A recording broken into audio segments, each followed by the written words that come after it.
সংবাদ সবাইকে স্বাগত জানাচ্ছি আমি ফিরোজ তোহা। শুরুতে সংবাদ শিরোনাম জানিয়ে দেব এই মুহূর্তে হাতে পাওয়া সর্বশেষ গুরুত্বপূর্ণ আপডেট বাংলা সংবাদ। শুরুতেই থাকছে বাংলাদেশ এখন লুটেরা মাফিয়াদের হাতে বলে মন্তব্য করেছেন বিএনপির মহাসচিব মির্জা ফখরুল ইসলাম আলমগীর।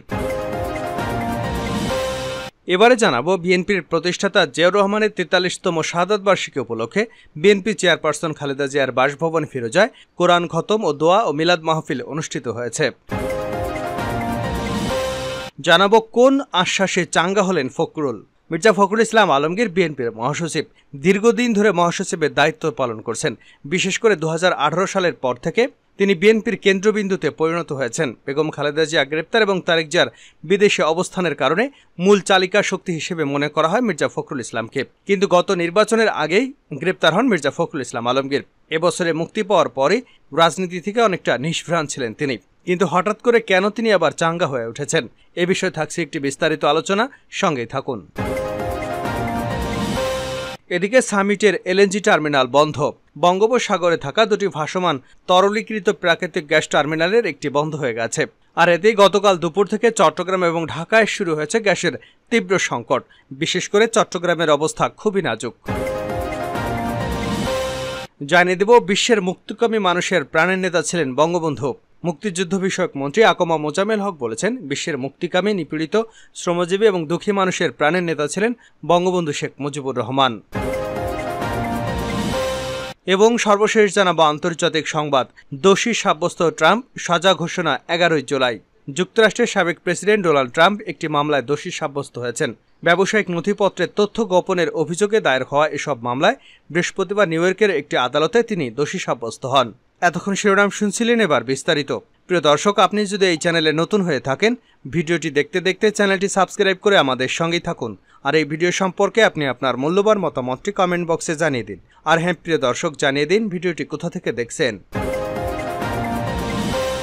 দেশ এখন লুটেরা মাফিয়াদের হাতে, মির্জা ফখরুল। বৃহস্পতিবার বিএনপির প্রতিষ্ঠাতা জিয়াউর রহমানের ৪৩তম মৃত্যুবার্ষিকী উপলক্ষে শেরেবাংলা নগর এলাকায় তার সমাধিতে পুষ্পস্তবক অর্পণ এবং দোয়া মোনাজাত শেষে এমন মন্তব্য করেন তিনি। মির্জা ফখরুল ইসলাম বলেন, আজকে বাংলাদেশের গণতন্ত্র সম্পূর্ণভাবে নির্বাসিত। আওয়ামী লীগ একদলীয় শাসন ব্যবস্থা প্রতিষ্ঠার জন্য বিভিন্ন কৌশল করে মানুষের ভোটের অধিকার হরণ করে নিয়ে ক্ষমতা দখল করে আছে, ভিন্নমত দমন করছে।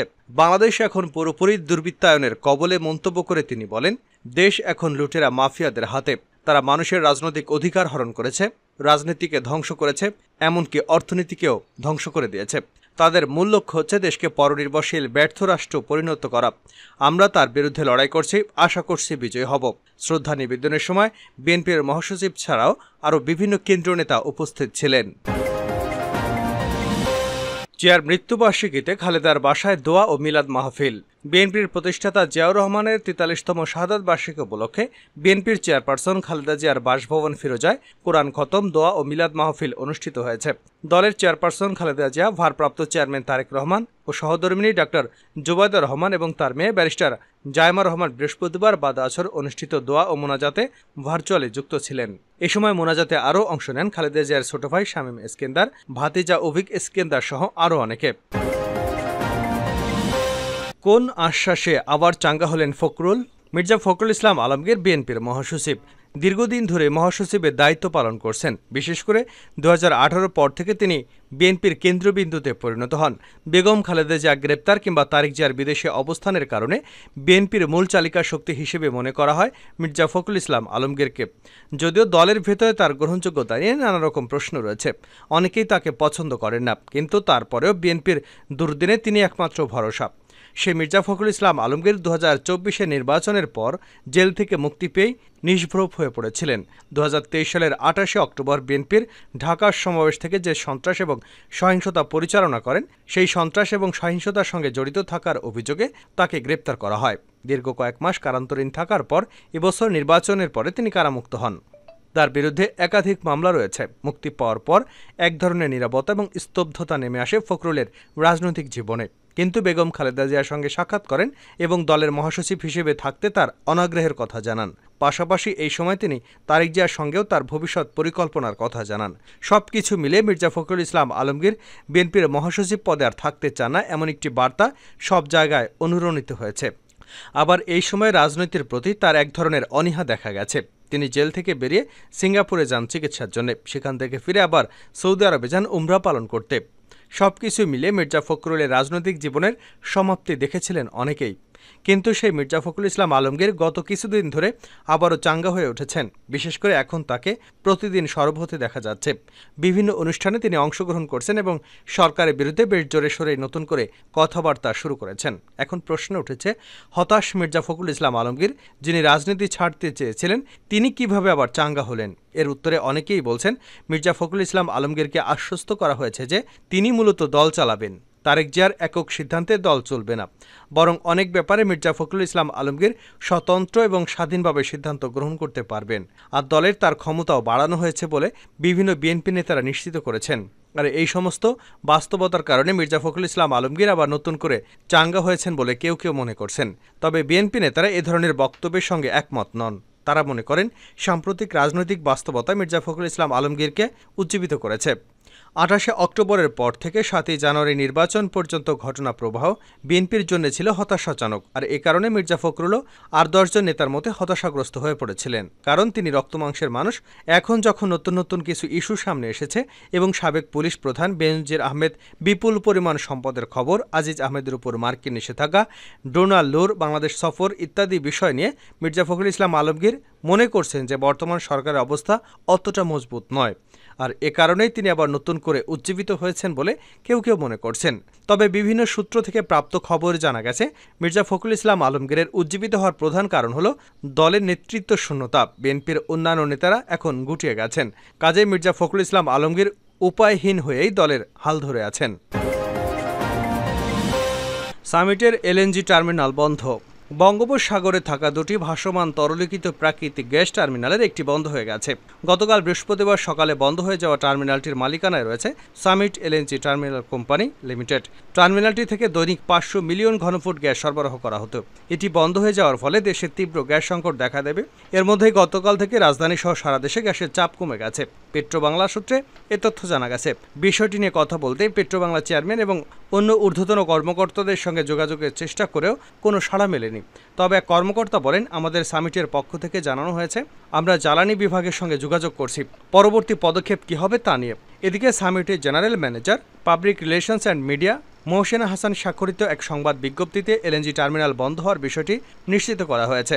বিজ্ঞপ্তিতে জানানো হয়েছে, 27 মে ঘূর্ণিঝড় রিমালে কক্সবাজারের মহেশখালীতে একটি ভাসমান প্লাটুন সামিট এলএনজি কোম্পানির folding students and recognition united আঘাত করে। এতে এফএসআরইউর ব্যালাস্ট ওয়াটার ট্যাঙ্কে ক্ষতি হয়। স্ট্যান্ডার্ড অপারেশনাল প্রোটেকশন অনুযায়ী ঘটনার পরপরই সামিটের একজন বিশেষজ্ঞ সার্ভেয়ার ঘটনাস্থলে গিয়েছিলেন। সার্ভেয়ারের উপস্থিতির সম্পূর্ণ মূল্যায়নের ভিত্তিতে পরবর্তী পদক্ষেপ নেওয়া হবে। সামিট রূপান্তরিত প্রাকৃতিক গ্যাস কোম্পানি লিমিটেড এবং পেট্রোবাংলার সঙ্গে ঘনিষ্ঠ যোগাযোগ রয়েছে। এলএনজি পরিচালনার সংবেদনশীল এবং বিস্ফোরক প্রকৃতি এবং জাতীয় গ্রিডে গ্যাস সরবরাহের ক্ষেত্রে এফএসআরইউর জাতীয় গুরুত্বের কারণে সামিট স্বাভাবিক কার্যক্রম ফের শুরু করবার আগে বিষয়টি সংশোধনের সম্পূর্ণ সতর্কতা অবলম্বন করছে। জানা গেছে, সামিটের সার্ভেয়ার ছাড়াও ক্ষতিগ্রস্ত ভাসমান টার্মিনালটি ইন্স্যুরেন্স কোম্পানি, সরকারের লোকজন সহ সংশ্লিষ্টরা সরজমিনে প্রদর্শন করে প্রতিবেদন দেবেন এবং তারপরই ভিত্তি করে পরবর্তী পদক্ষেপ নেওয়া হবে। এদিকে জাতীয় গ্রিডে এলএনজি সরবরাহ কমে যাওয়ায় গতকাল দুপুর থেকে চট্টগ্রাম এবং ঢাকায় শুরু হয়েছে গ্যাসের সংকট। বিশেষ করে চট্টগ্রামের পরিস্থিতি খুবই নাজুক। শিল্প কারখানায় গ্যাসের চাপ কমে গেছে অনেকখানি। ঢাকার পরিস্থিতি সময়ের সঙ্গে অবনতি হচ্ছে। সংশ্লিষ্টরা বলছেন, আজ থেকে আরও তীব্র গ্যাসের সংকট হবে। সর্বশেষ জানাবো আন্তর্জাতিক সংবাদ। দোষী সাব্যস্ত ট্রাম্প, সাজা ঘোষণা 11 জুলাই।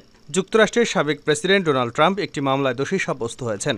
ব্যবসায়িক নথিপত্রের তথ্য গোপনের অভিযোগে দায়ের হওয়া ওই মামলায় বৃহস্পতিবার নিউ ইয়র্কের একটি আদালতে তিনি দোষী সাব্যস্ত হন। এই মামলার 34টি অভিযোগের সবকটিতেই তিনি দোষী সাব্যস্ত হয়েছেন। ম্যানহাটনে 12 জন বিচারকের একটি প্যানেল 6 সপ্তাহের শুনানি শেষে বৃহস্পতিবার সর্বসম্মত রায় পৌঁছায়। খবর বিবিসির। আদালত 20 জনের বেশি সাক্ষীর সাক্ষ্য গ্রহণ করেন। এর মধ্যে স্টর্মি ড্যানিয়েলসও ছিলেন, যার সঙ্গে গড়ে ওঠা সাবেক প্রেসিডেন্টের যৌন সম্পর্ক এই মামলার কেন্দ্রে রয়েছে। 77 বছর বয়সী ডোনাল্ড ট্রাম্পের আদালতের রায়কে মর্যাদাহীন বলে আখ্যায়িত করেছেন। তিনি শেষ পর্যন্ত লড়াই করবার ঘোষণা দিয়েছেন।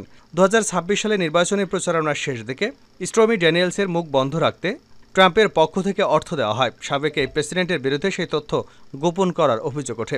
এ মামলায় 11 জুলাই ট্রাম্পের সাজা ঘোষণা করা হবে। আর কদিন পরেই রিপাবলিকানদের জাতীয় সম্মেলন। ওই সম্মেলনে তাকে দল থেকে প্রেসিডেন্ট নির্বাচনে লড়াই করবার প্রার্থিতা দেওয়া হবে।